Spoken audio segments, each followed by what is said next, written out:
tenter de brièvement vulgariser le calcul quantique pour d'une part étendre la table ronde au plus grand nombre, la table ronde est filmée, et en même temps partager peut-être entre les intervenants un vocabulaire commun. Alors, pour comprendre le calcul quantique, déjà, il faut comprendre comment marche l'ordinateur à l'heure actuelle. Un ordinateur est algorithmique, c'est des électrons qui peuvent prendre des valeurs 0 ou 1, les bits. Dans le monde quantique, une particule quantique peut prendre à la fois l'état 0 et l'état 1. On dit qu'elle est dans un état simultané. Moi, j'aime bien le voir comme étant, plutôt que de dire qu'elle est à la fois dans les deux états, j'aime bien le voir comme elle est dans un unique état, qui est l'état alpha et 0 plus bêta 1. Dans notre monde à nous, le monde palpable de l'être humain, on ne peut pas réellement nous voir le problème quantique. Donc quand on observe une particule quantique, on décrit en fait l'état quantique lors de la mesure, et on va uniquement observer l'état 0 ou l'état 1. Le alpha et le bêta que vous voyez là, du coup, nous donne la probabilité, alpha au carré, et la probabilité de observer l'état 0 et bêta au carré, la probabilité d'observer l'état 1. Alors là, vous pouvez voir tout au fond, tout en bas, qui est vraiment une des propriétés les plus utiles pour le calcul quantique, qui est que quand on applique en fait une porte logique à une particule quantique, donc qui peut être dans plusieurs états à la fois, cela revient en fait à appliquer en une opération la porte logique à tous les états unitaires qui va composer l'état superposé. Et c'est vraiment là en fait qu'on va pouvoir gagner en rapidité de calcul. En un coup, vous pouvez, là typiquement, propager votre porte sur deux états. Alors par contre, comme on l'a dit, on ne peut pas nous voir l'état simultané de la particule. On peut voir. Alors tout l'algorithme quantique, du coup, il faut la comprendre comme arriver à jouer avec les amplitudes, les probabilités, pour arriver à la fin, dans l'état que vous allez mesurer, récupérer votre output, enfin votre réponse du problème. Donc là, du coup, vous avez deux choix. Alors là, j'ai récupéré du coup un graphe de IBM. On peut voir en fait le premier graphe. Là, vous voyez vraiment, on prépare une particule quantique dans tous les états possibles. Vous allez lui appliquer un ensemble de portes et vous allez mesurer uniquement un état à la fin. Du coup, pour récupérer votre réponse à votre algorithme, vous avez deux choix.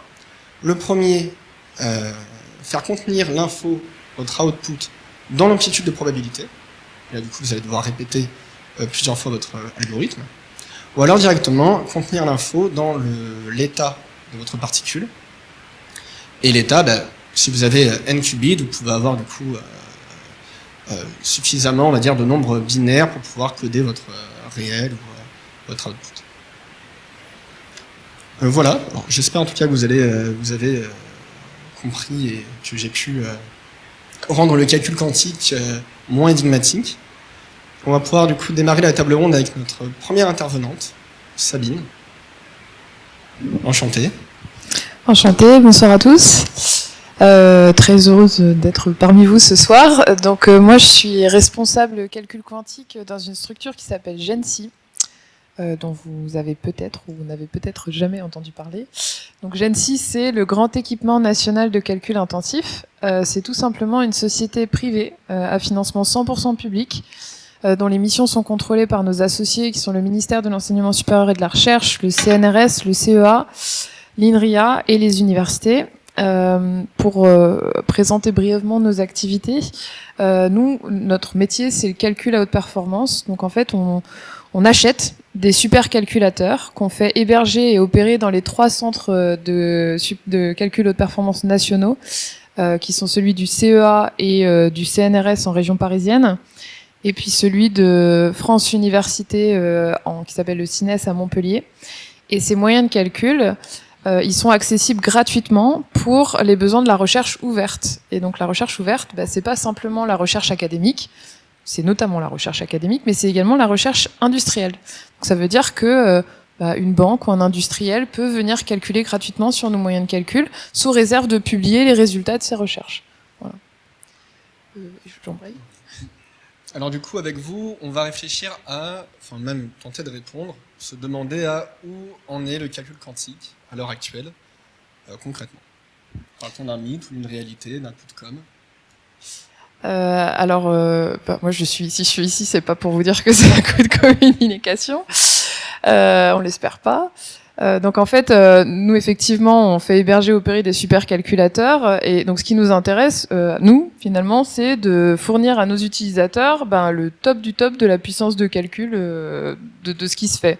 Et effectivement, c'est là qu'intervient le calcul quantique, parce que les qubits dont vous parlez, Adrien, tout à l'heure, en fait, ils apportent où ils vont apporter un potentiel gain de puissance de calcul, en tout cas une accélération de la puissance de calcul pour certains problèmes.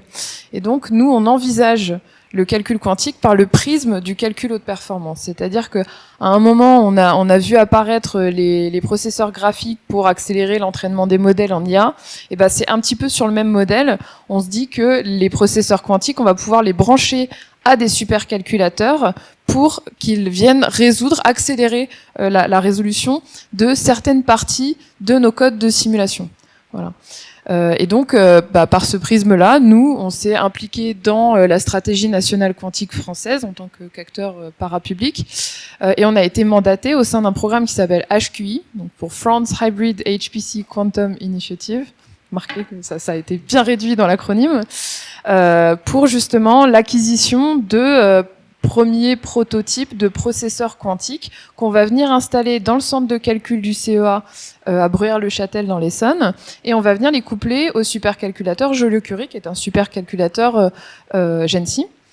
Et donc on a dans cette veine-là déjà acquis un premier processeur de la société française Pascal, par le prisme d'un projet européen qui s'appelle HPCQS. Parce que l'idée, en fait, c'est qu'avec les fonds français, on achète 50% de la machine, et l'Europe vient compléter, par l'intermédiaire de ces projets européens, avec un cofinancement à 50%. L'idée, c'est de pouvoir acheter davantage de machines pour proposer à nos utilisateurs davantage de technologies de calcul. Parce qu'effectivement, ce que disait Adrien tout à l'heure, donc il parlait des fameux qubits. En fait, aujourd'hui, il y a plein de manières de construire un processeur quantique. On a plusieurs technologies qui sont actuellement à l'étude. La bonne nouvelle, c'est qu'en France, on en maîtrise un certain nombre, je sais plus, sur une dizaine qui sont actuellement à l'étude dans le monde, on doit en maîtriser 6 ou 7, ce qui est absolument exceptionnel. Et donc, ça facilite un petit peu nos travaux de veille technologique, puisqu'on a postulé auprès de l'Europe pour l'acquisition d'une deuxième plateforme l'année dernière. Cette fois-ci, on a proposé d'acheter et d'installer une machine de calcul quantique photonique. Donc le premier système, il fonctionne avec des atomes de rubidium. M'en demandez pas trop sur les aspects physiques, voilà. Mais ça nous permettra déjà d'exposer 2 premières technologies, normalement courant 2024, donc des vrais processeurs quantiques à nos utilisateurs. Donc bon, le coût de com, il est quand même à relativiser, parce que normalement, d'ici l'année prochaine, vous devriez voir des systèmes dans un centre de calcul national en France.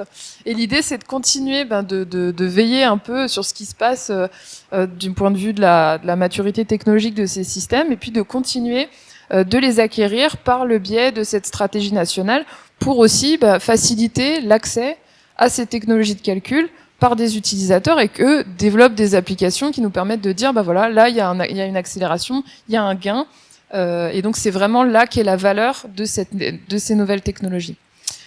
Et donc il y a en sus de ça un programme de recherche, parce qu'en fait il n'est pas du tout trivial de venir coupler des technologies qui sont pas du tout matures et qui ont un fonctionnement très particulier avec un supercalculateur qu'on sait très très bien faire fonctionner. Voilà, c'est je sais pas combienième génération de supercalculateurs qu'on héberge.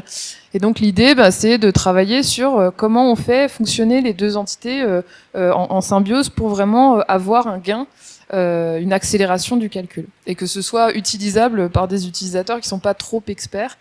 Donc l'idée, c'est d'exposer également des environnements logiciels qui rendent un peu ces nouvelles architectures de calcul utilisables.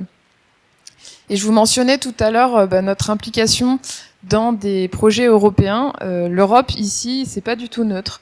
On a la chance d'avoir un acteur européen qui s'appelle EuroHPC, qui est une émanation de la Commission européenne et qui est un peu le GENSI de l'Europe, et qui, du coup, par le biais du pot commun qui est l'Europe, en fait, vient acheter des technologies de calcul et propose des cofinancements au pays pour justement avoir une infrastructure européenne fédérée de différentes technologies. Donc l'idée, c'est qu'en France, on va en avoir bientôt 2, mais si on regarde au niveau européen, les chercheurs européens, en utilisant les moyens de calcul d'EuroHPC, ils auront accès notamment aux 2 processeurs hébergés en France, mais également à d'autres technologies hébergées dans d'autres pays. Donc ça, c'est super puissant aussi. Et ça permet en fait à tout le monde de venir éprouver ces premiers prototypes de calculateurs quantiques assez tôt pour aussi pouvoir faire des retours à ceux qui les développent. Pour l'essentiel. Ben, écoutez, très bien. Alors moi j'avais une petite remarque, une remarque particulière, quelqu'un veut réagir ou... par contre, tu as un micro. Tu fais partie des rares à... Allô, test. Oui, donc merci Sabine pour ton intervention. Juste un petit détail, tu as mentionné 2 centres qui allaient être équipés quantiquement. Enfin, en tout cas, 2 Ah oui, bah du coup, ma question... Pardon. Un centre, 2 technologies différentes. Ah d'accord, parce que moi ce que j'avais compris dans ton intervention, c'était 2 centres avec chacun une technologie différente et j'allais demander pourquoi vous faites pas un seul centre. Mais... Non, justement, le centre qui a été identifié par la stratégie, c'est vraiment le centre du CEA, notamment parce que c'est le CEA qui coordonne cette initiative et aussi parce que Joliot Curie, c'est le supercalculateur national qui a une exposition européenne. Et d'ailleurs, pour rebondir, on a été sélectionné par EuroHPC justement pour héberger le 2e supercalculateur de classe hexaflopique. Donc ça dit pas grand-chose peut-être à l'assistance, mais c'est 10 puissance 18 opérations point flottant par seconde. Et aujourd'hui, c'est vraiment le nec plus ultra de ce qui se fait en termes de puissance de calcul. Et donc toutes nos machines quantiques qui vont être d'abord couplées à Joliot Curie seront ensuite couplées au supercalculateur hexaflopique. Ok, donc Sarah, je travaille chez Pascal, notamment, en tant que product manager. Ma question, c'était surtout concernant les utilisateurs, les retours que vous allez avoir. Enfin, ce serait dans les premiers mois de l'année 2024, plutôt vers la fin. Et quels sont les types quels sont les utilisateurs que vous avez spécifiquement Alors, nous, on a travaillé... merci pour la question, parce que les usages, c'est vrai que c'est un peu le nerf de la guerre. Acheter des machines, c'est bien. Avoir des utilisateurs, c'est mieux. Donc, en fait, on a une première piste d'usage assez mature par le prisme des packs quantiques de la région Île-de-France. C'est une initiative de cofinancement de travaux d'exploration. Ouais, me piquez pas mon prochain intervenant. Ah, pardon, oui. Pack quantique. Mais effectivement, ces premiers projets d'exploration qui, pour certains, sont déjà assez matures, on leur a proposé un peu comme un atout de ce programme de venir calculer de manière privilégiée sur la plateforme HQI. Donc ça fait déjà des premiers usages identifiés.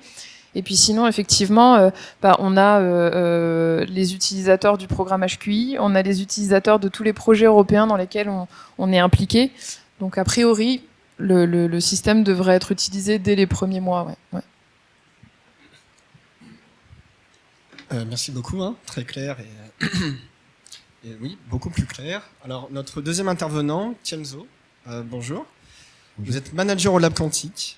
Alors déjà le Lab Quantique, dites-nous tout. Puis après, un peu pareil. Pour vous, où en est du coup le calcul quantique et peut-être nous parler du coup du pack quantique évoqué. Très bien. Bonsoir à tous. Je m'appelle Kenzo, je suis General Manager du Lab Quantique. En quelques mots sur le Lab Quantique, on est une association loi 1901. On a été créé en 2018, notamment par Christophe Jurzac. Je ne sais pas si ça parle aux gens de l'Assemblée, mais c'est le fondateur à la fois de Cantonation et un des cofondateurs de Pascal. Donc voilà, il est à la genèse de l'association avec Jean-Gabriel Boineau-Tramoni, aussi de Cantonation, Robert Marino et Jean-Christophe Goujon. À ce jour, on compte plus de 50 organisations membres. On est très fiers d'avoir Crédit Agricole, Investment Banking, Quantfi. On est fièrement soutenu par Gensi, HQI et plein d'autres dans la salle. Les missions du Lab Quantique, très rapidement, c'est de réunir, renforcer et représenter l'écosystème quantique français. Et réunir, premièrement, c'est extrêmement important parce qu'à ce stade de développement de la technologie, c'est vraiment important de créer des synergies entre les utilisateurs, les talents, les startups, les industriels. Et pour ça, on met en place plusieurs actions. Une des actions, ce sont des hackathons. Le dernier, on l'a fait au BCG en mars. 10 industriels qui vont chacun fournir des cas d'usage sur lesquels des participants vont travailler 2 jours sur des machines quantiques Par exemple, par ordre de la salle, on avait Pascal qui était couplé avec LVMH, 2 jours de phase technique, 2 jours de phase business. Donc voilà, les hackathons, c'est une première façon de réunir pour nous. Une deuxième façon qui est extrêmement importante, c'est d'offrir un lieu physique de connexion entre tous ces acteurs. On a lancé à Station F, ça sera officiel le 24 octobre, une initiative qui s'appelle les Maisons du Quantique, dans laquelle on héberge 10 startups quantiques françaises. Pour ceux qui sont un peu extérieurs au monde quantique, c'est beaucoup de startups quantiques françaises en termes de proportions. Mais on est vraiment ravis de pouvoir compter sur leur soutien. Et parmi ces startups, on avait un constat qui était de dire les startups sont très hétérogènes sur leur levée de fonds, sur leurs moyens d'avancer scientifique, leur développement scientifique. Le point commun qu'on voyait, c'était de travailler sur des cas d'usage à valeur commerciale. Et pour ça, on est soutenu par 5 grands groupes industriels dans cette initiative. Donc on peut en dire plus le 24 octobre. Donc voilà, ça ce sont des activités pour réunir, renforcer en aidant nos membres à attirer des capitaux, à attirer des talents, à trouver des partenaires commerciaux via le pack quantique, on y viendra après. Et enfin, représenter le quantique auprès de l'opinion publique, parce que c'est parfois quelque chose d'un peu opaque. Si ça vous intéresse, on a sorti un rapport de 92 pages co-rédigé avec nos membres sur l'état de l'art du quantique en France, le positionnement de l'Europe, le positionnement de la France, les avancées par technologie. Et on essaye aussi de représenter et de porter la voix de nos membres auprès du gouvernement et auprès des gouvernements étrangers. Donc voilà, ça c'était pour le lab quantique. La deuxième question était un aperçu en coupe instantanée du développement de ces technologies en France et en Europe. Je pense que c'est intéressant déjà de partir de la vision de l'Europe. On est à un stade de développement assez avancé en Europe. Il y a beaucoup de pays qui ont mis de grands moyens via des plans nationaux ambitieux. Europe au sens géographique, on parle de la Grande-Bretagne, mais Union européenne, on parle de la France évidemment, de l'Allemagne, de projets européens. Sabine parlait d'Euro-HPC. Il y a une analogie qui est sympa, j'en parlais tout à l'heure, c'est de dire que actuellement le quantique en France c'est comme la classe préparatoire. Il y a quand même des sortes de compétitions entre personnes de la classe, mais il y a quand même un objectif plus grand qui est de construire un écosystème quantique européen fort. Ça se fait à différentes échelles. De nombreuses startups collaborent avec de nombreux pays, Multiverse, par exemple, Michel représente, a une très forte empreinte en Espagne. Pascal a fusionné avec Q&Co, qui est une entreprise néerlandaise. Donc, il y a vraiment des synergies qui se font en Europe. Il y a des liens écosystémiques qui se font. Les stratégies nationales ont chacune leurs caractéristiques, mais une chose qui les réunit, c'est cette volonté d'aller chercher dans chaque pays des technologies avancées pour arriver à un écosystème fort. Maintenant, comment on se situe par rapport aux États-Unis et à la Chine? Moi, je vous invite vraiment à suivre Michel Curec sur LinkedIn qui met de nombreuses infographies sur ça, notamment sur les articles, où on en est. Ce que je pense et ce que j'observe, évidemment, je suis sûrement biaisé, et il y aura plus de détails si vous allez lire le rapport, c'est qu'on a un écosystème académique très fort. Par exemple, si vous avez vu le dernier prix Nobel de physique, il y a 2 chercheurs français, donc c'est quand même assez bluffant. L'année dernière, on avait Alain Aspect. On a un écosystème de start-up qui est aussi très très bien centralisé. On a un écosystème en général qui se connaît bien, et on a un soutien public absolument phénoménal. Donc voilà, c'est là où on se place. Où sont les défis pour le passage à l'échelle et pour aller chercher encore plus de puissance par rapport à la Chine et aux États-Unis? Je pense que ça passera par une meilleure recherche de cas d'usage à valeur commerciale. Et ça me permet d'embrayer sur les packs quantiques. Donc les packs quantiques qui sont une initiative portée par Gensi, la région Île-de-France, TerraTech et le Lab Quantique, où un projet va être porté par une start-up, un industriel et aussi un laboratoire académique sur un cas d'usage précis. Par exemple, ça peut être l'optimisation de vol de drone entre Thales, Candela et l'université l'ENS Paris-Saclay. Donc, vous voyez, là, on a vraiment ce qu'on recherche dans le quantique, c'est quelque chose qui a une valeur commerciale sur laquelle les ingénieurs peuvent travailler. Parce que l'enjeu fondamentale pour la France, pour l'Europe, c'est de proposer le premier avantage quantique chez nous. C'est-à-dire la première fois où, d'un point de vue commercial, on aura un intérêt à utiliser un ordinateur quantique plutôt qu'un ordinateur classique. Donc voilà, il y a plusieurs initiatives qui visent à faire ça. Les packs quantiques en sont une, HQI en est une autre, les maisons du quantique, et ces initiatives ne sont vraiment pas opposées, c'est vraiment un continuum en fonction du type d'acteur, en fonction du stade de développement. Donc voilà, c'est le message à faire passer. Et pour citer Olivier qui est aussi dans la salle ici, je pense que c'est important de prendre tout de suite en compte ces éléments parce qu'il y a deux choses. Quand l'avantage quantique sera là, ça sera déjà trop tard. Et c'est pas parce que le quantique n'est pas encore à l'état de l'art scientifique que c'est pas à l'état de l'art industriel. Donc voilà, c'est vraiment les messages à faire passer. Et donc voilà, merci de m'avoir écouté. Très bien, très bien. Quelqu'un a une remarque? Oui, attendez, normalement, vous avez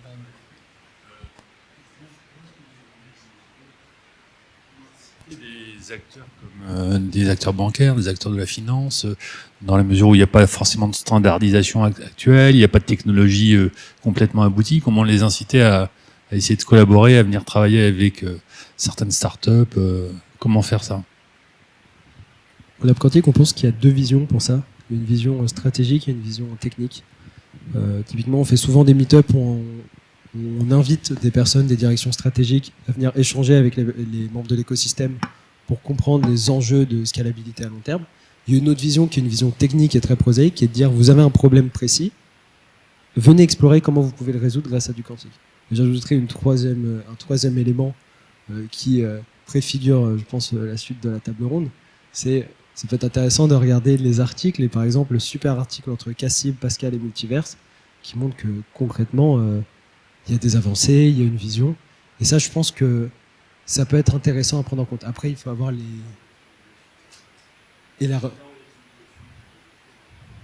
Oui, c'est vrai que le benchmark classique est aussi important, mais je pense que le papier le fait très bien. J'ai une question juste. Vous avez au moins une banque, le Crédit Agricole. Est-ce que vous avez un assureur? Alors, on n'a pas d'assureur. C'est vrai que ça pourrait être intéressant. On sait qu'il y a des acteurs qui travaillent avec des assureurs parmi nos membres. C'est vrai qu'à ce stade, on n'a pas d'assureur parmi nos membres, mais n'hésitez pas si vous en connaissez. Sur le PAC, il y a eu une avancée là-dessus. Il y a un projet avec Alliance qui a été annoncé l'année dernière entre Multiverse Computing, IQM et Alliance. Alliance France ou Alliance?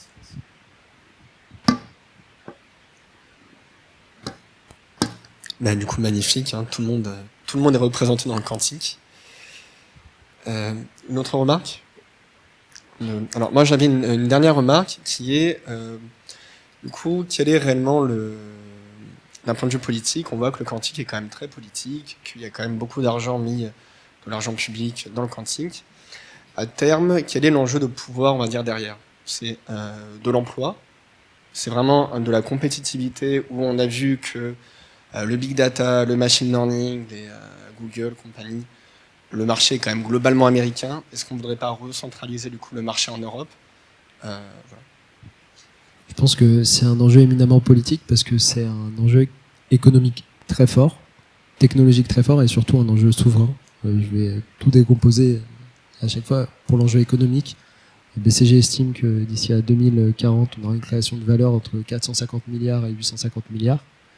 Donc il y a énormément d'emplois à la clé, des emplois hautement qualifiés. Il y a énormément d'industries qui vont être changées par le calcul quantique. Donc voilà, enjeu économique majeur, c'est le premier point. Enjeu technologique majeur, parce qu'il y a énormément de technologies qui ont besoin d'être déverrouillées par du calcul quantique, que ce soit de la simulation moléculaire, qui va bien au-delà de la recherche de nouveaux médicaments, c'est aussi de nouveaux matériaux, de nouvelles façons de stocker de l'énergie dans des batteries, etc. Donc enjeu technologique très fort. Et enfin un enjeu souverain, qui est en fait presque un enjeu dual. Un ordinateur quantique a théoriquement le pouvoir de décrypter des communications militaires si elles sont chiffrées avec les algorithmes d'aujourd'hui. Et donc la combinaison des trois fait que c'est un enjeu éminemment politique et qui a énormément de dimensions qui vont de la défense, qui vont de l'hôtel de Brienne à Bercy. Voilà. Très bien. Alors, du coup, notre prochain intervenant, du coup, enchanté, Tamsile, ingénieur chez Quanti. Donc là, on va plutôt maintenant rentrer dans la partie algorithmie et du coup, les cas d'usage concrets dans la banque pour nos prochains intervenants. Alors, Tamsi, vous travaillez entre autres à élaborer des algorithmes quantiques. Quel type d'algo peut-on effectuer aujourd'hui et dans un futur proche, et en quoi pourra-t-on peut-être parler de technologies de rupture, notamment pour la banque? Alors, bonsoir à tous. Comment dire, le domaine de l'algorithmie quantique, c'est un peu comme un émental, c'est-à-dire qu'il y a des trous partout, et au sens où malheureusement, même dans un secteur scientifique déterminé, donc prenons par exemple ce qui concerne la banque et l'assurance, la finance mathématique généralement, on va trouver des algorithmes quantiques qui, pour des tâches très précises, peuvent apporter au moins un gain de complexité, voire une autre façon de voir le problème. Mais un gros problème qu'on a, c'est que malgré tout, ces tâches semblent assez décorrélées les unes des autres. Et surtout, comment dire, enfin, par exemple, si vous prenez en finance une tâche très importante, c'est le calcul de moyenne et d'intégrale. Et pour ça, il existe des algorithmes quantiques du style comme l'estimation d'amplitude qui peuvent calculer ces moyennes assez rapidement. Et ces algorithmes-là sont à peu près les seuls algorithmes quantiques applicables en finance pour lesquels on a des garanties de convergence et de complexité. Mais ces algorithmes-là qui ont des garanties, en retour, ils ont des exigences techniques en termes de matériel, de nombre de qubits et surtout de qualité des qubits qui sont vraiment énormes. Et dans un autre sens, on va avoir des algorithmes quantiques d'optimisation qui vont concerner d'autres tâches effectuées en finance pour lesquelles on va avoir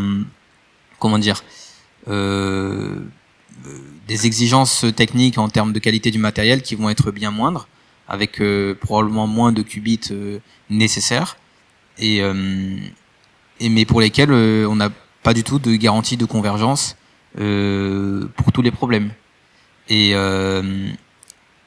ce raisonnement, on peut l'itérer même pour d'autres secteurs. Et donc, ce dont il y a énormément besoin en ce moment dans le secteur, on va dire, du logiciel quantique, c'est d'avoir comme un framework, un cadre de pensée un peu général qui permettrait au moins de connecter ces sujets. Et oui, alors j'avais qui était pareil que pour le hardware.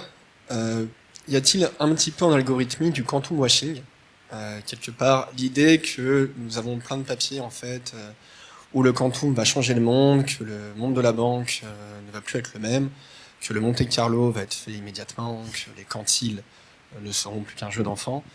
Voilà. Dans la réalité, quand même, quand on voit les papiers, à chaque fois le cas d'usage est quand même relativement trivial. On voit beaucoup de Monte Carlo pour des calls, alors que bon, c'est pas la priorité des banques. Donc voilà. Pour vous, le fait qu'on ait que des cas d'usage relativement simples dans la littérature, c'est un manque d'échange entre le métier et la recherche.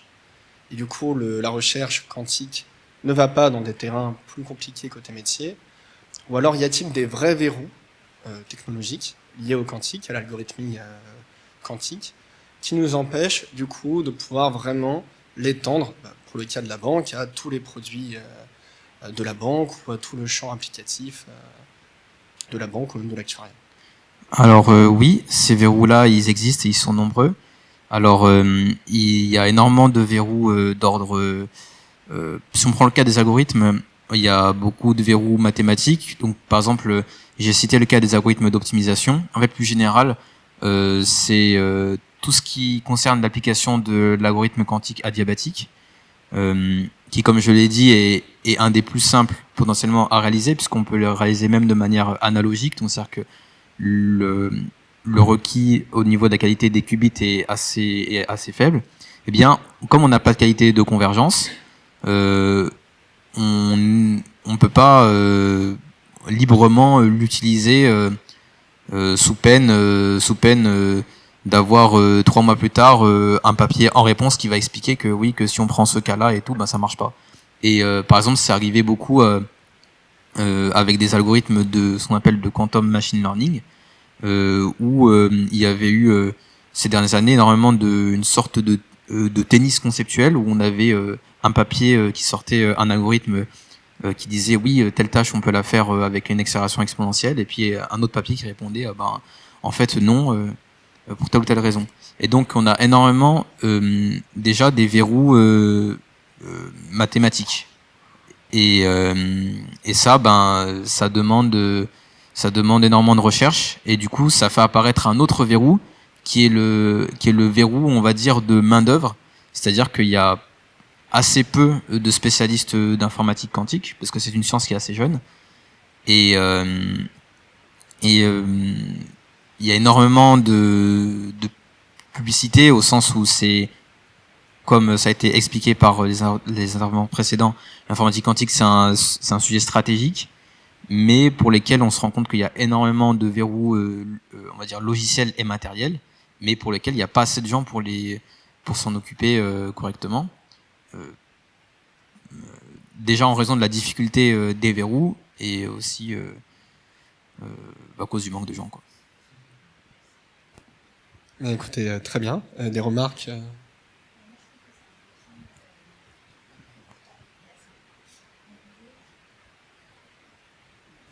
Là, c'est mieux.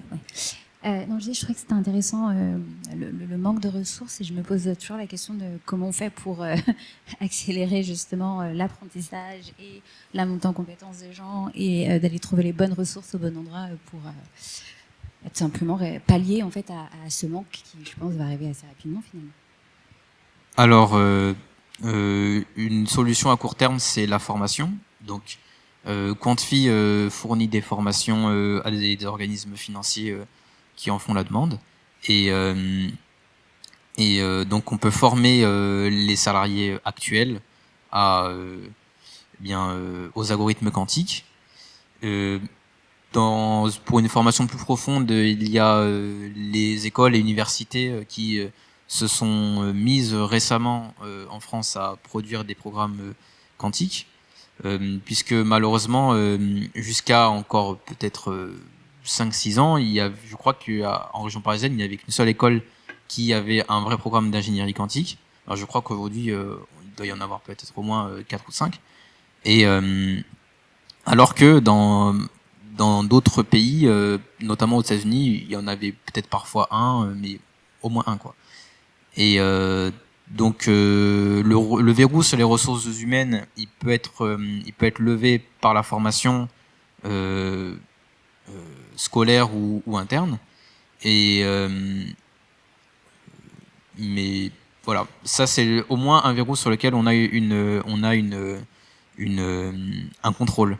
Mais les verrous d'ordre matériel et mathématique, ben eux ils dépendent de la science, quoi. C'est si d'un jour à l'autre on se rend compte qu'il y a vraiment qu'on pourra pas faire des qubits meilleurs que ce jour-là, eh bien tout ce qu'on pourra faire c'est tester une autre technologie ou voilà. Mais en parlant de ressources, je crois qu'en ce qui concerne le refroidissement des ordinateurs quantiques, et il y a un petit sujet stratégique je crois par rapport à la fourniture des machines qui permettent de frigorifier tout ceci, et où là il y a aussi un autre problème de ressources matérielles, mais qui lui, je pense, peut être résolu plus simplement que les problèmes de maths.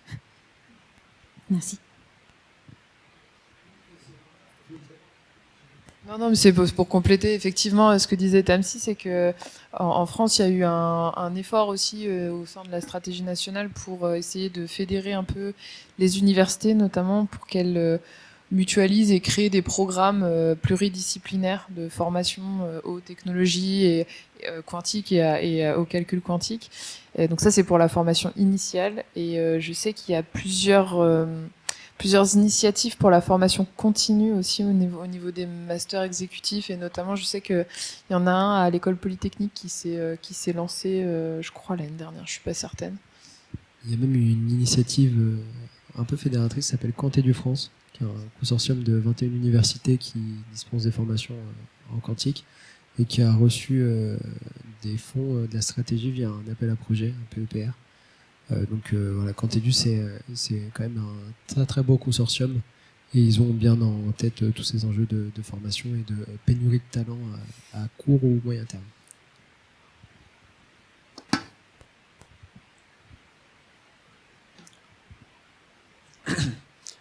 Très bien.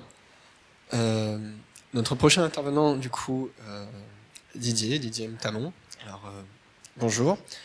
Vous êtes manager chez Crédit Agricole et vous êtes un des premiers à avoir concrétisé le calcul quantique pour un cas d'usage dans une banque. Donc déjà, bravo à vous.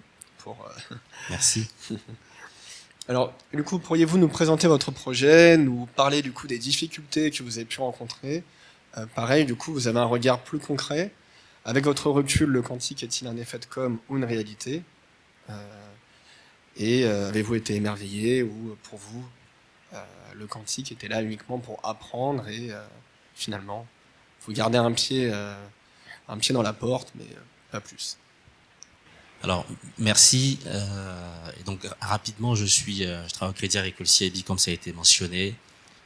J'étais responsable de tout ce qui est modèle de portefeuille à la direction des risques et maintenant plutôt responsable de l'optimisation de la rotation d'actifs. Alors, pourquoi est-ce que j'évoque ces deux missions? C'est que ce qu'on retrouve dans ces deux-là, c'est tout ce qui est calcul. Donc, dans mes deux postes, il y avait beaucoup de calculs. Et vous savez que la problématique de calcul est quand même importante pour les banques en termes de gain de compétitivité, que ce soit pour le calcul de risque, l'optimisation de portefeuille ou la valorisation des produits financiers.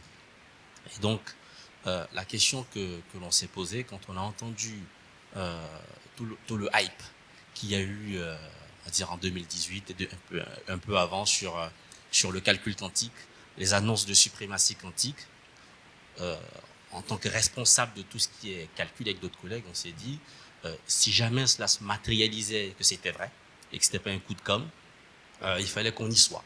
Il ne fallait pas qu'on soit complètement largué par les autres banques. Surtout qu'on avait eu des rumeurs sur des concurrents américains, par exemple, qui s'y étaient mis, qui montaient des équipes. Et donc, la première chose qu'on s'est dit, c'est il faut qu'on commence à explorer le sujet pour voir ce qui se fait, qui le fait et à quel horizon on pense que cela va vraiment se matérialiser. Et donc, au sein de Crédit Agricole, on a créé une petite communauté quantique de personnes qui aiment bien tout ce qui est quantitatif, la notion de calcul. Et on s'est mis à interroger des personnes ressources. On a eu des échanges avec le BCG, par exemple. Et la première question, on a posé deux questions pour faire simple.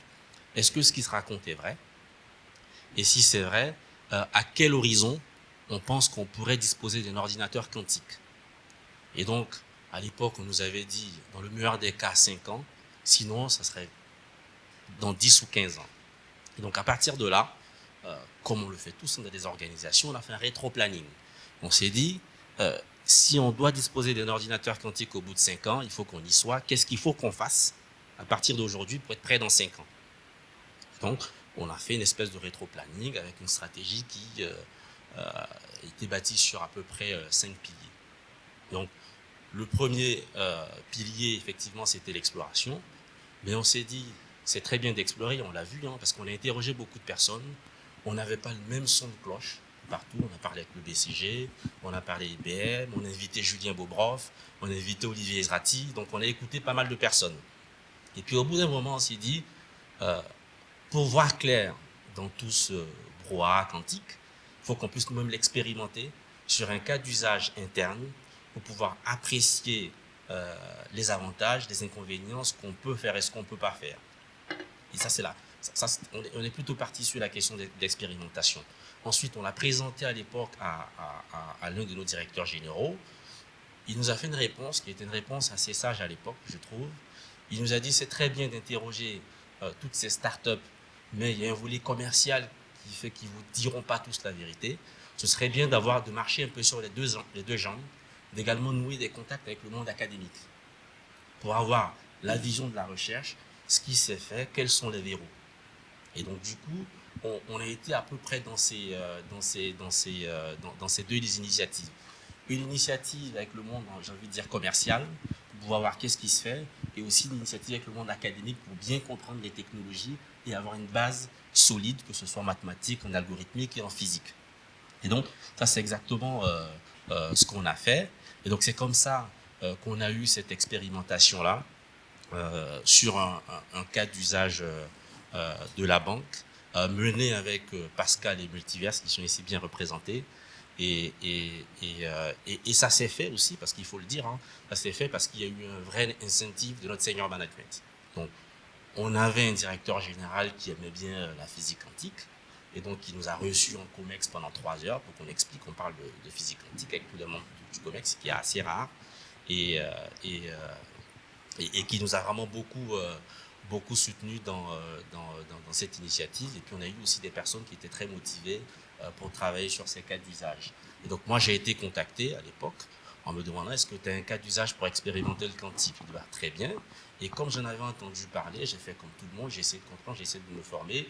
J'ai suivi par exemple le MOOC du MIT sur tout ce qui est quantum computing pour essayer de comprendre la technologie. Et donc j'ai proposé un cas d'usage qui est un cas d'usage réel au sein de la banque qui est en production. Alors, je ne m'attendais pas tout de suite à avoir une suprématie ou un avantage quantique. Ce que je voulais simplement comprendre, c'est que aujourd'hui, j'essaie d'implémenter tout type de problème ou d'algorithme financier sur un ordinateur classique. Et la question, c'était comment est-ce que je l'implémente sur un ordinateur quantique. Okay? Même si le résultat est faux, mais déjà, il faut que je comprenne comment est-ce que je l'implémente. Parce que le jour où on en dispose, il faut que je sache d'abord l'implémenter. Donc ça, c'était le premier objectif. Une fois que je l'ai implémenté et que j'ai bien compris, la deuxième chose, c'était de savoir qu'est-ce qu'on peut implémenter sur un ordinateur quantique et qu'est-ce qu'on ne peut pas implémenter sur un ordinateur quantique. Je prends souvent l'exemple des GPU. Il fut une époque où on a eu des GPU pour faire du calcul rapide. Il fallait savoir coder en CUDA, mais on n'a pas recodé tous les algos de la banque sur le GPU. Certains algos étaient bien disposés pour être codés sur le GPU et d'autres pas.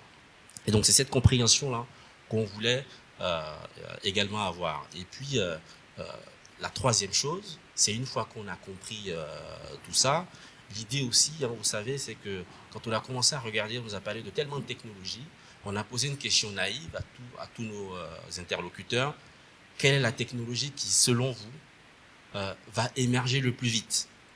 Parce qu'on ne peut pas se mettre à essayer de maîtriser toutes les technologies. Et là-dessus, on n'a pas vraiment eu de réponse. Bon, peut-être que ce soir, comme la première machine achetée par le Gen 6 est celle de Pascal, on peut se dire, c'est peut-être un signe, j'en sais rien. Mais ça fait partie des questions qu'on s'est posées. On s'est dit, bah, dans auquel cas, il faut explorer toutes les technologies. Donc, on a travaillé avec Multiverse et Pascal sur les atomes froids.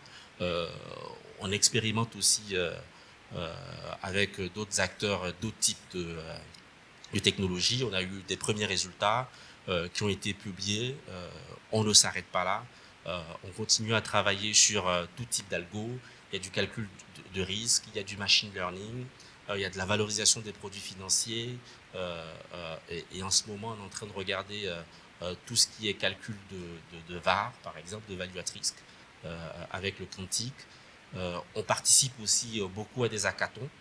On en a fait un à Grenoble, c'est comme ça que j'ai rencontré Tamsi. J'avais proposé un exercice très simple, c'est de faire un calcul de capital économique en utilisant un ordinateur quantique. Donc on a passé 2 jours à travailler sur le sujet, à échanger, on s'est enrichi mutuellement, on a regardé des articles, on a tout de suite compris qu'est-ce qui était pipeau et qu'est-ce qui ne l'était pas.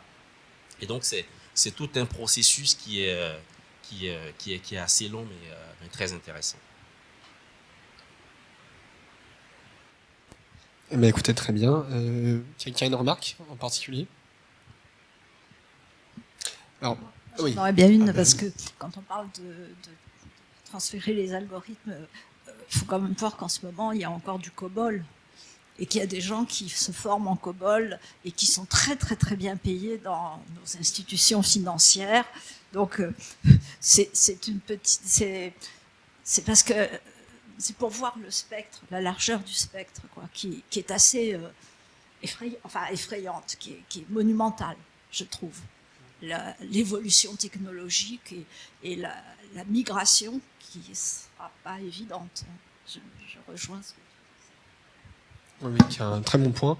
En même temps, le parallèle qui a été fait avec CUDA, qui est quand même un bon point, et qui est peut-être pour le quantique à voir, mais probablement que les banques et que même les compagnies d'assurance vont peut-être migrer de manière plus continue en fait vers le quantique, déjà prioriser les tâches les plus chronophages, et peut-être pas que les banques non plus vont étendre tout leur portefeuille, tout leur calcul au quantique. Il y aura probablement un équilibre entre encore le calcul actuel et le calcul quantique. Et puis, il y a quelque chose que je voulais mentionner qui est important, et puis c'est une façon aussi de, quelque part, de parler de Multiverse qui nous a accompagnés, c'est que toutes les technologies ne seront pas matures au même moment. C'est-à-dire, on ne pourra pas passer tout en prod. Et donc, une de nos stratégies, c'est de dire, pour pouvoir garder une espèce de momentum, aussi vis-à-vis de nos dirigeants, parce que quand on va les voir et qu'on fait une expérimentation, ils s'attendent à des résultats. Et il faut des résultats à court terme, ce qu'on appelle tous des quick wins, il faut des résultats à long terme. Et par exemple, quelque chose qui peut nous permettre d'avoir un résultat à court terme, c'est pas forcément du calcul sur un ordinateur quantique, mais c'est d'implémenter des méthodes qui sont inspirées du quantique, ce qu'on appelle du quantum inspired. Donc par exemple, on a eu un cas d'usage avec Multiverse, qui n'est pas celui sur lequel j'étais lead, qui par exemple a consisté à travailler avec des réseaux de penseurs à la valorisation des produits financiers. Donc voici un type de méthodologie inspirée du quantique qu'on peut aujourd'hui mettre en production et qui nous permet des gains de performance importants. En attendant demain d'avoir l'ordinateur quantique avec la fidélité qu'on espère, avec la qualité des qubits et aussi le nombre de qubits qui va avec. Il y avait un autre point que tu as évoqué, qui est le point du machine learning, et qui probablement que le quantum va être porté par le machine learning d'école. Le quantum, toute la partie algèbre linéaire, en fait, est très douée pour accélérer l'algèbre linéaire.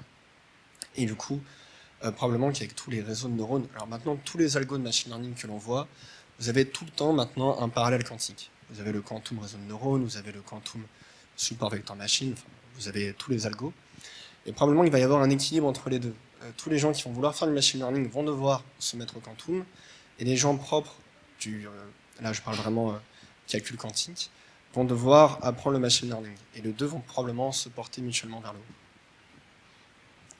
Alors, moi j'ai un petit bémol parce que j'ai lu quelques articles sur du quantum SVM, par exemple, du quantum random forest, bien sûr le quantum boosting, le QBoost, également qu'on a regardé. Alors, ce que je trouve des fois dommage, c'est que dans certains algorithmes, on travaille à peu près tous ici à 99,9% avec des lois normales. Et puis, il y en a un qui a une idée géniale, il change un petit peu la loi. Il a un résultat qui est différent, qui est peut-être un peu mieux. Et puis, il essaie absolument de trouver le lien entre la nouvelle loi qu'il a trouvée et quelque chose qui se fait dans le quantique pour pouvoir mettre quantum quelque chose. Voilà. Alors que ce qu'il a simplement fait, c'est de tester différentes lois en fait, de probabilité sur le même problème. Donc, il y aura beaucoup de ça aussi. Hein. Tout le monde essaiera dans son algo d'avoir quantum quelque chose. Oui, il faut faire la part des choses. Et en même temps, le quantum est un moyen maintenant relativement rapide de publier. Il n'y a plus qu'à adapter une... Et de lever des fonds aussi. Et de lever des... Ça, c'est...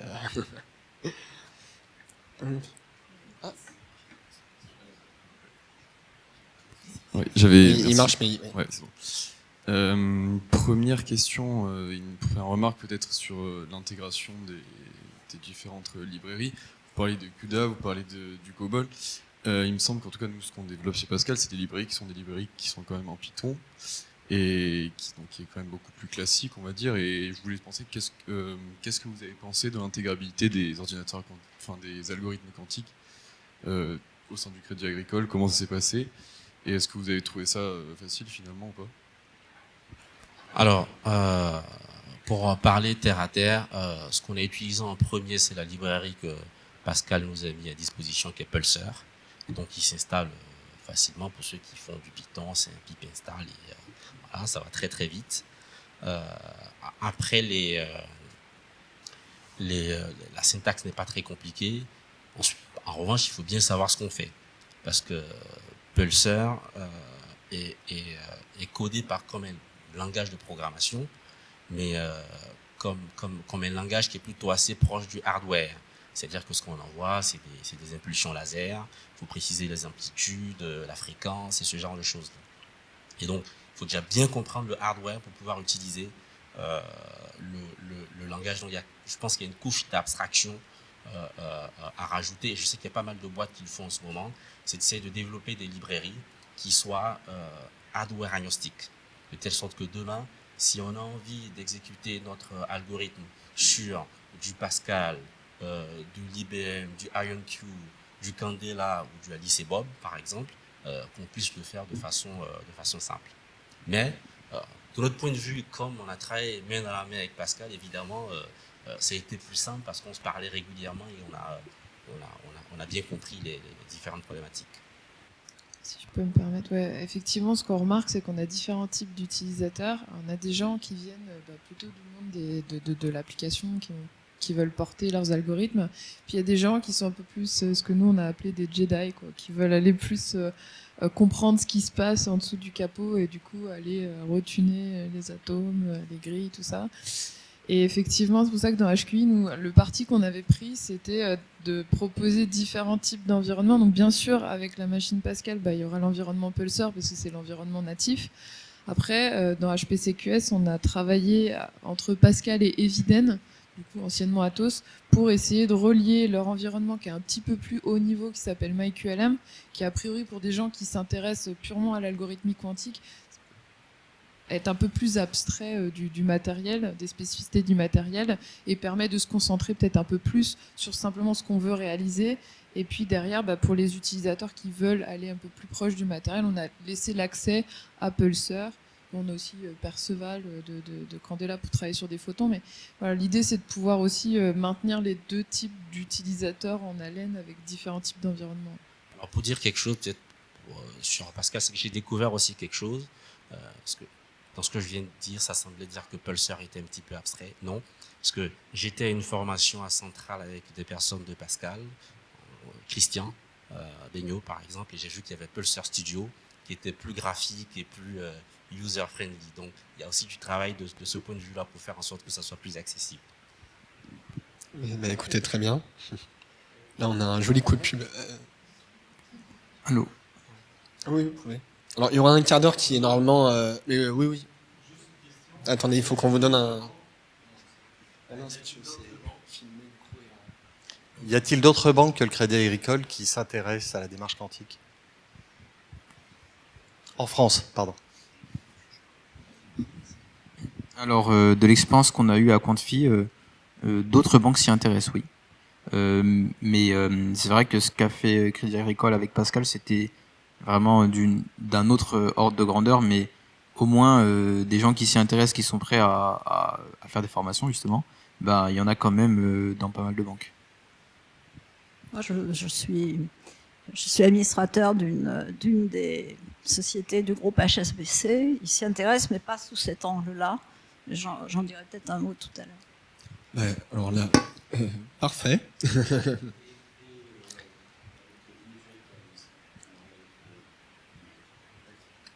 On va garder après un quart d'heure pour pouvoir échanger. Alors du coup, notre dernière intervenante, Madame Florence Picard, vous êtes membre du Haut Conseil de l'IA et en charge du groupe de travail Quantum. Voilà. Alors, pour vous, en quoi l'actuariat a besoin du quantique ? Croyez-vous au quantique ? Et en même temps, vous comptez rebondir. Donc, je vous en prie, je vous donne la main.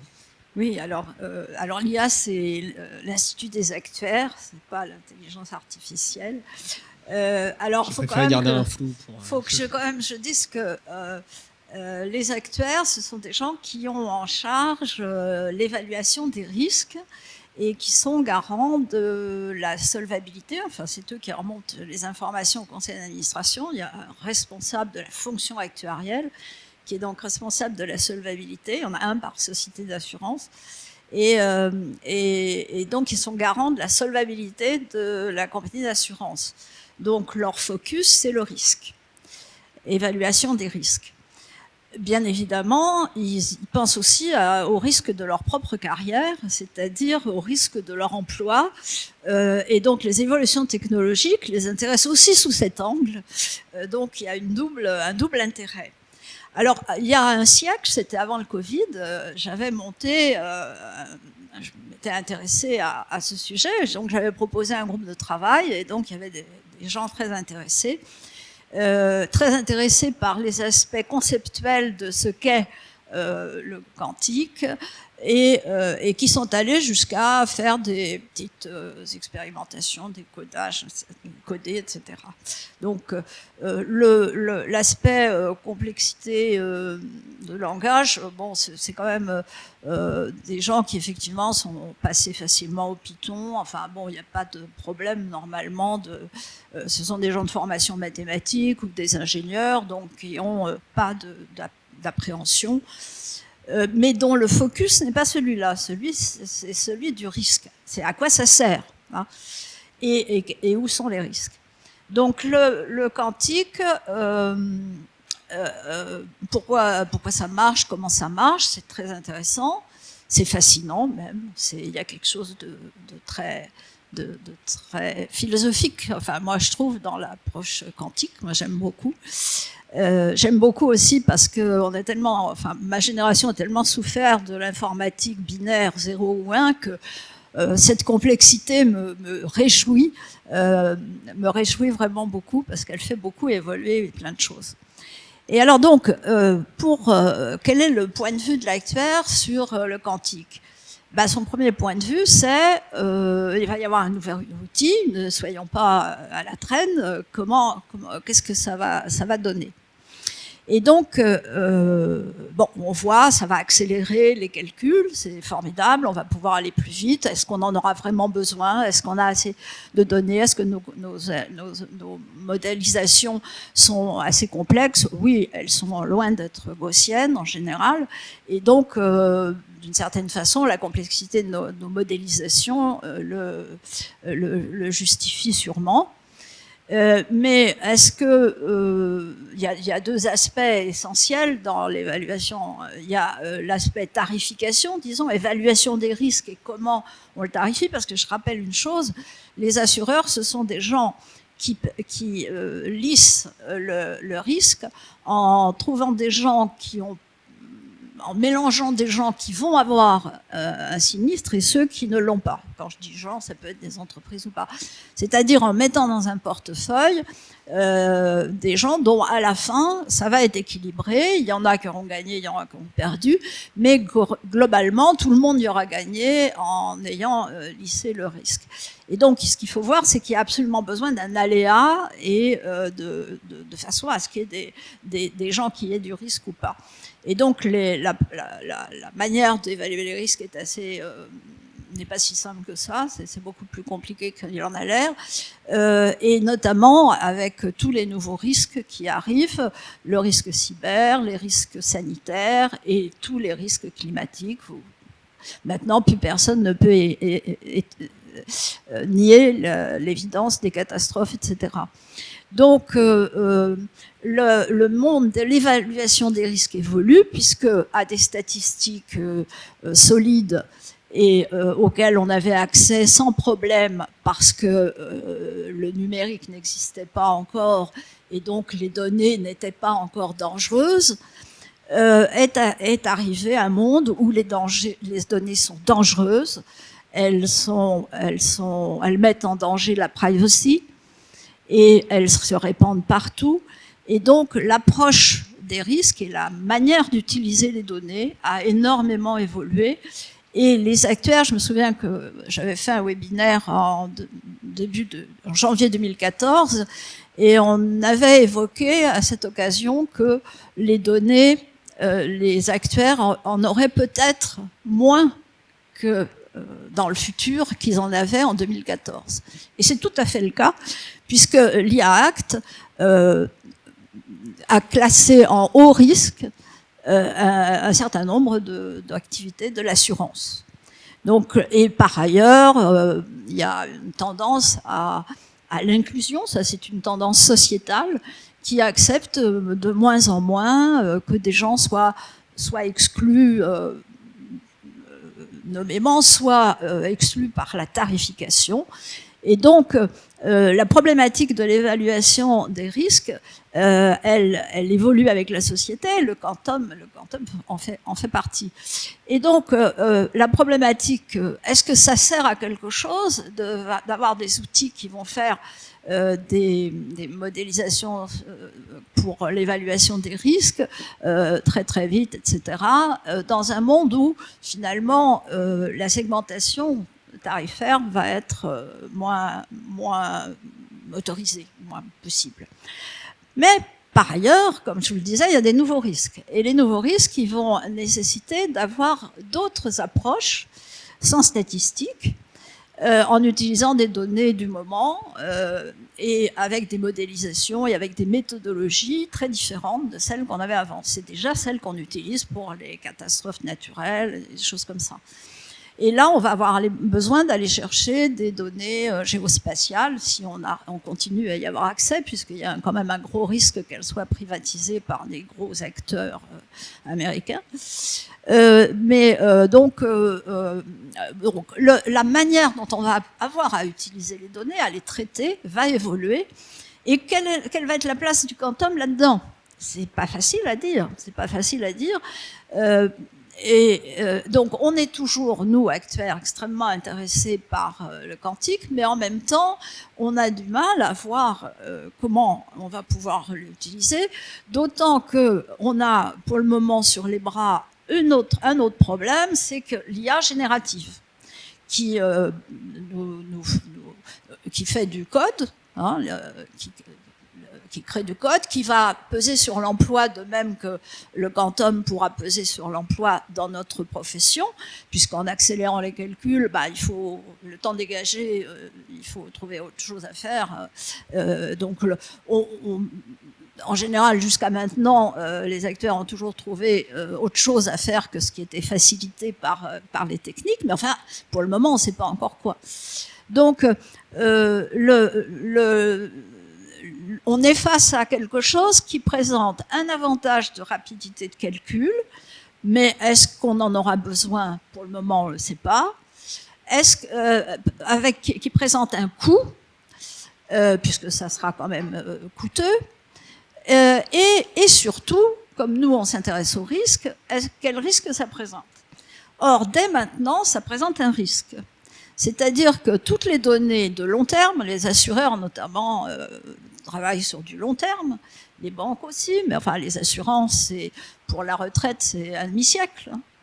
L'épargne retraite, quand vous prenez la partie épargne et la partie restitution, la partie rente, c'est long. Hein. Et donc, les données d'aujourd'hui, si elles sont cryptées avec nos méthodes d'aujourd'hui, hein, elles seront lisibles parce que j'ose espérer que les ordinateurs quantiques deviendront, non pas monnaie courante, mais enfin d'un usage très courant avant un demi-siècle. Donc, il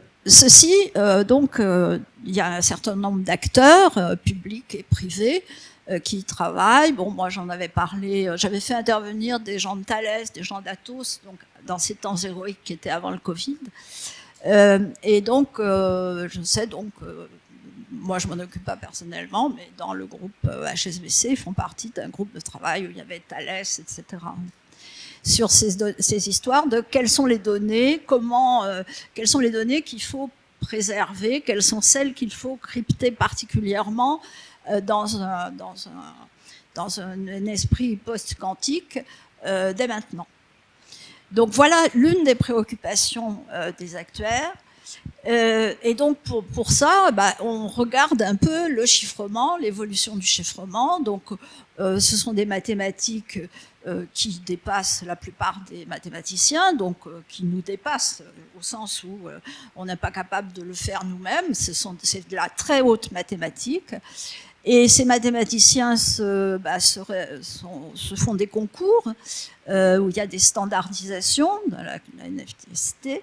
Vous pouvez regarder. Donc, il y a des concours réguliers pour améliorer le chiffrement. Et on assiste à une espèce de course de vitesse entre les mathématiques du chiffrement d'un côté et les mathématiques et la physique et tout ce qui est, parce que le quantique, c'est pas que des mathématiques, c'est beaucoup de physique, beaucoup de choses. Donc tout ce monde du quantique qui se bat avec tous les moyens qui viennent de nous être expliqués pour avancer sur l'informatique quantique.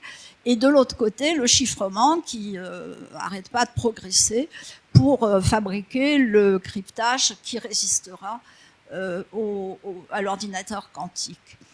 Et donc, voilà, donc ça ne nous laisse pas du tout indifférents. On est en veille, c'est-à-dire notre groupe de travail est plutôt un groupe de veille qu'un groupe de travail, c'est-à-dire que nous ne faisons pas de cas d'usage, etc. On n'est pas en situation de le faire. Nous sommes une association de loi 1901, une RUP, d'utilité publique, donc nous avons des petits moyens et nous n'avons pas dans nos équipes de chercheurs en quantique. On en a en cyber, mais on n'en a pas en quantique.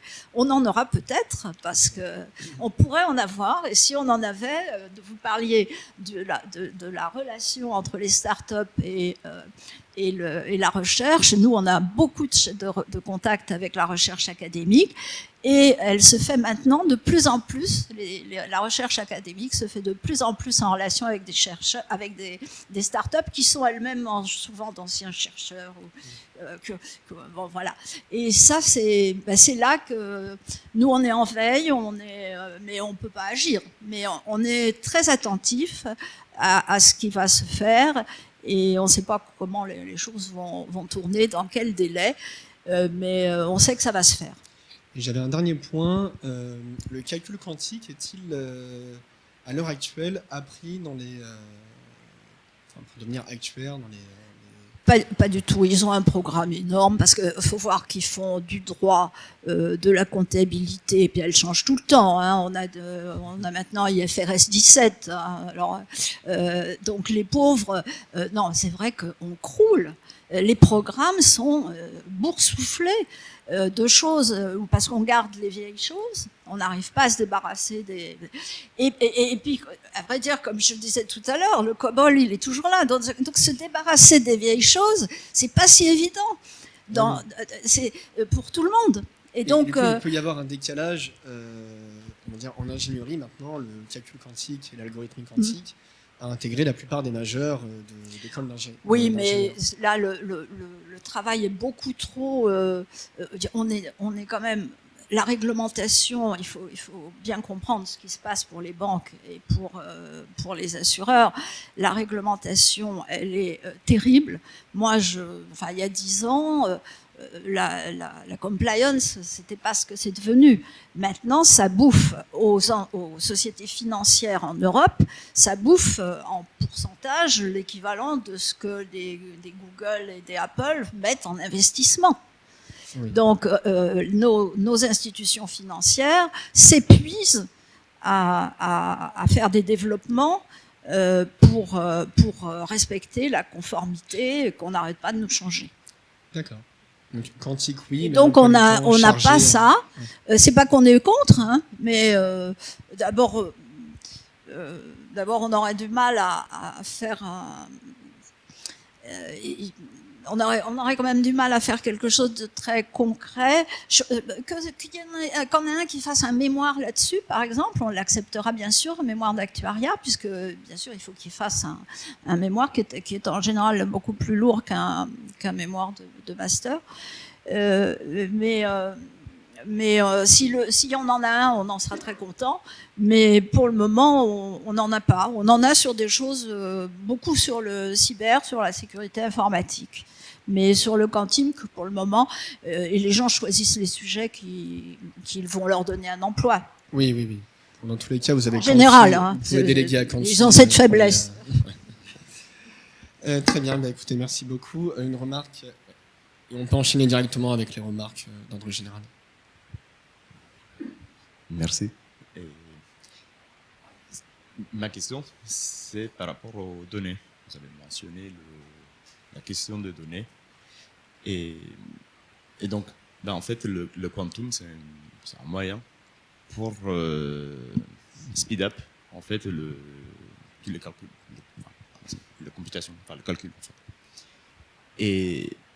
Et ça pose une question par rapport à la qualité de données. Enfin, vous avez mentionné aussi que dans certains types d'usages, la retraite, mais je veux dire aussi par exemple les extrêmes, il faut avoir un historique qui va bien derrière la moitié d'un siècle. Et du coup, est-ce que vous avez mis en place, est-ce que vous avez pensé en fait à comment garder la même qualité sur les données, parce que la manière comment on collectionnait le données il y a 50 ans, c'est pas vraiment la même, on va pas garantir le même standard. Bah, la problématique du stockage des données, bon, il y a ça dépend de ce que vous appelez. Donc la qualité des données, c'est la qualité de nettoyage des données, les données qui sont aberrantes, etc., qui ont été mal collectionnées. Bon, ça, il y en a plein, toutes les entreprises, en tout cas toutes les institutions financières. Toutes les migrations ont le bénéfice de nettoyer ça.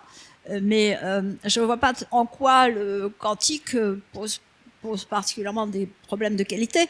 Ce qui pose des problèmes de qualité, de toute façon, on s'occupe de moins en moins des statistiques dans l'assurance. On en a, bien évidemment, mais ce n'est pas vraiment en termes de statistiques. Et en termes de gestion des contrats, service des contrats, etc. Là, c'est pas un problème d'évaluation, donc je comprends pas bien la question. Mon problème à moi, c'est que les données les plus sensibles, les conseils d'administration pensent à réfléchir à une crypto post-quantique. Voilà, c'est ça mon sujet. Mais les données, elles peuvent être pourries.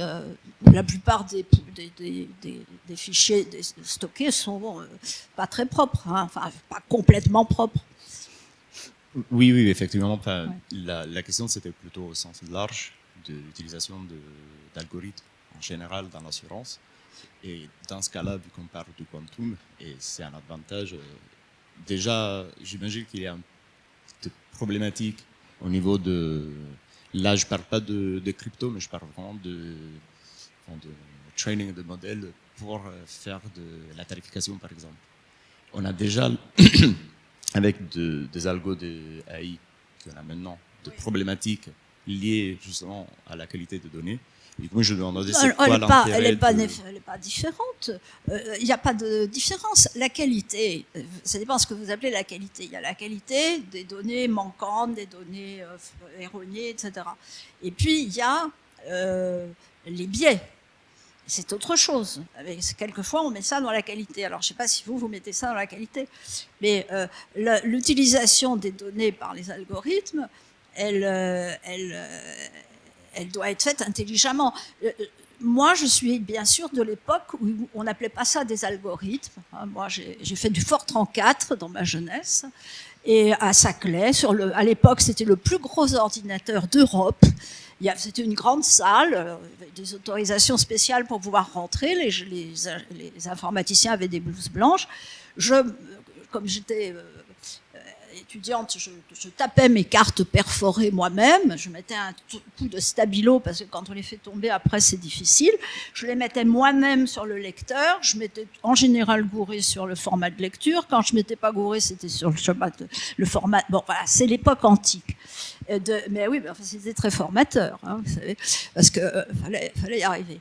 Donc, quand on faisait ça à cette époque-là, on faisait très attention aux données. Et on réfléchissait avant de travailler, avant de lancer un programme.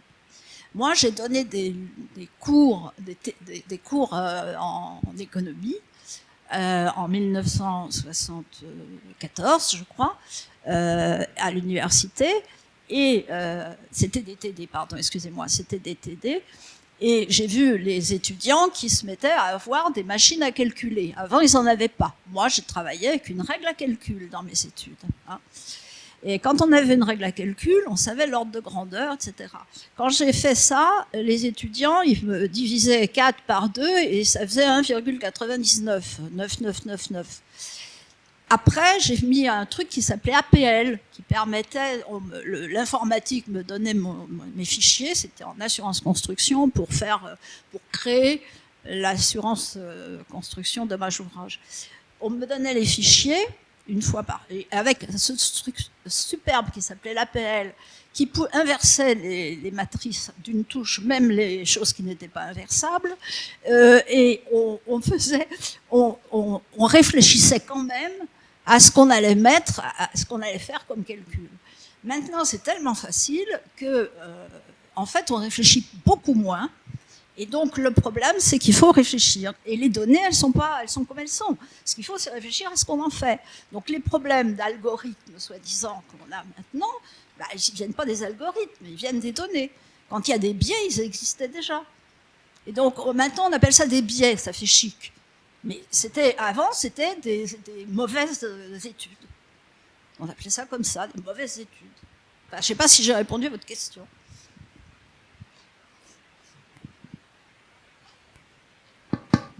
Oui. Normalement, il y a un micro qui doit...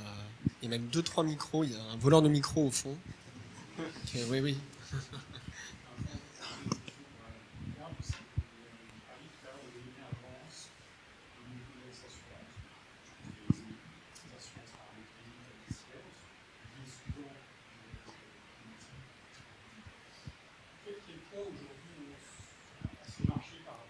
Presque rien, mais il devrait pouvoir se développer.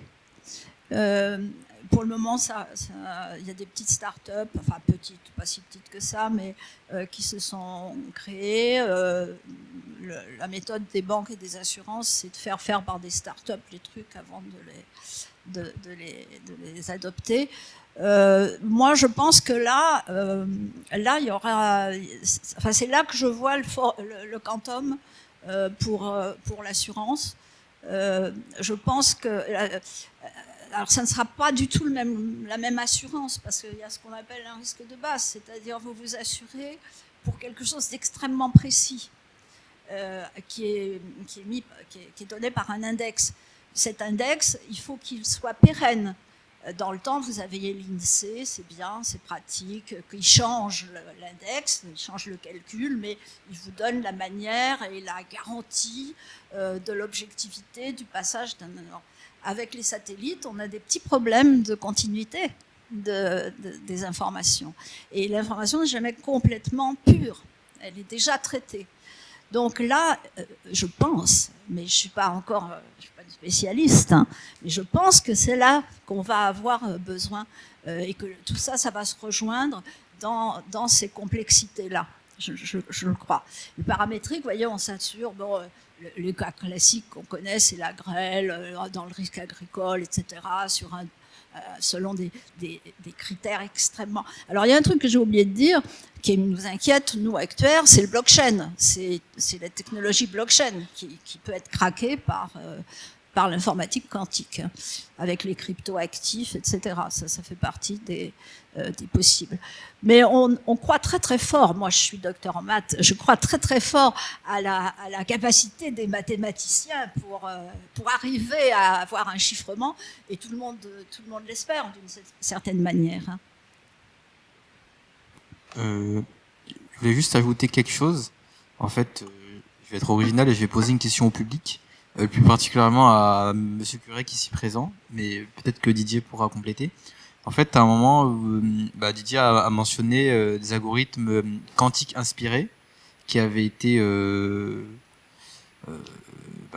conceptualisés pendant une étude commune.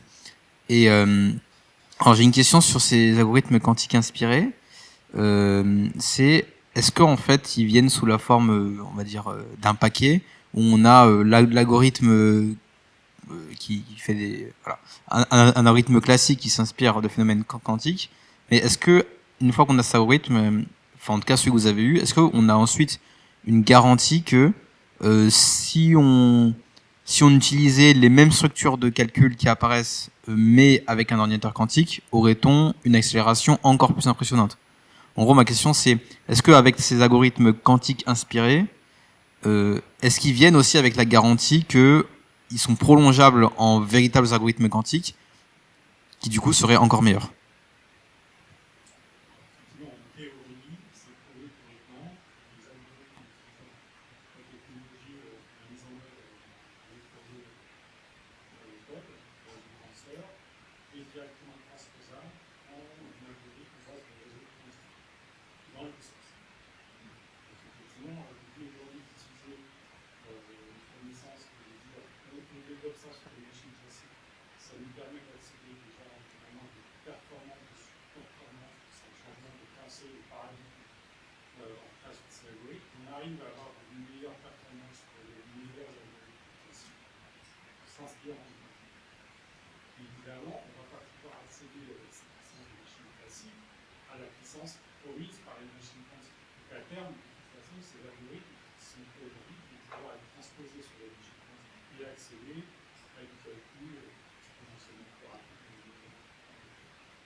D'accord, merci.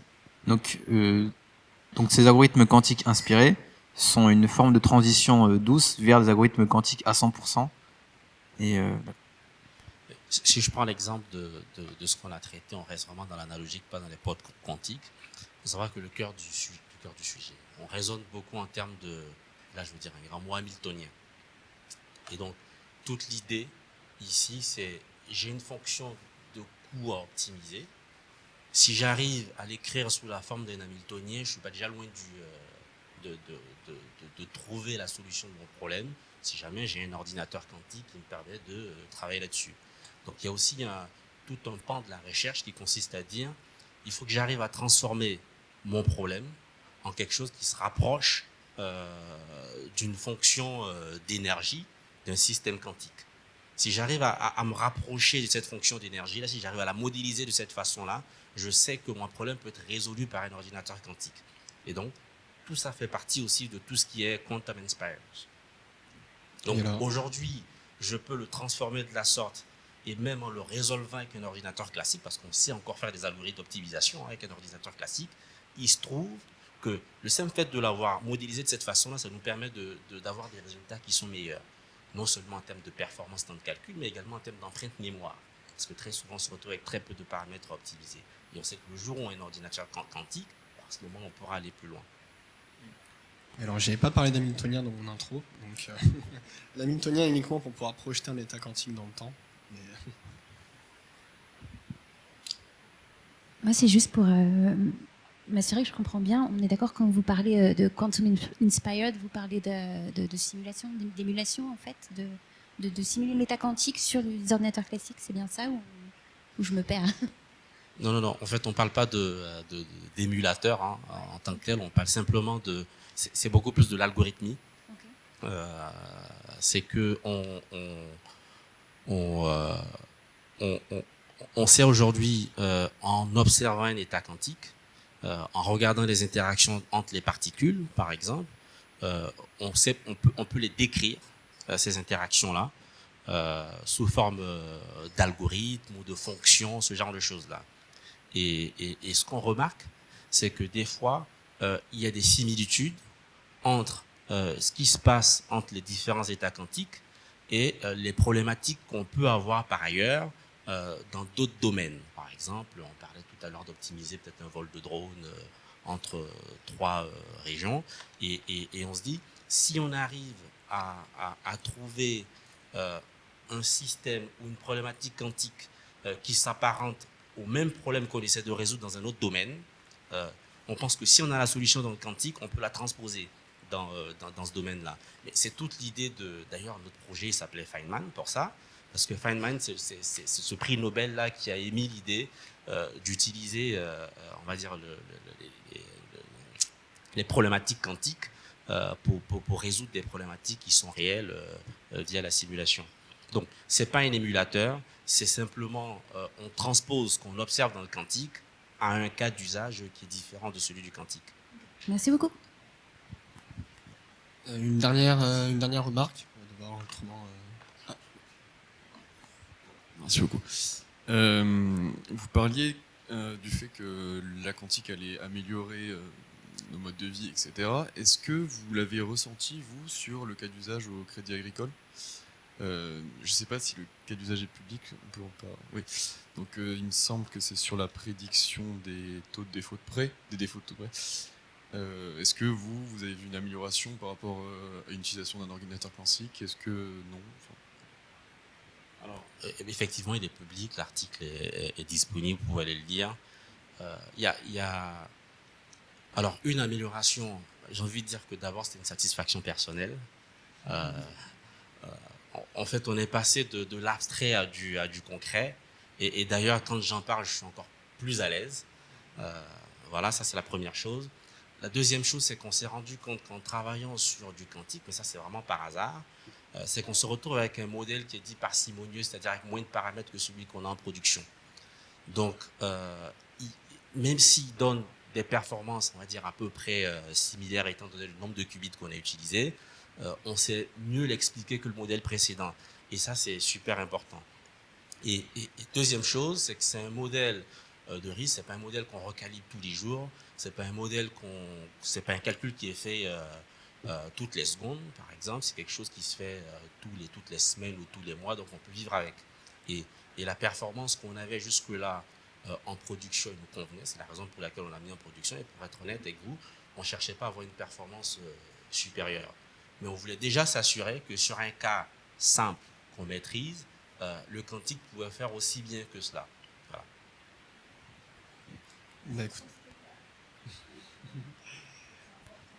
Écoutez, merci à tous nos intervenants.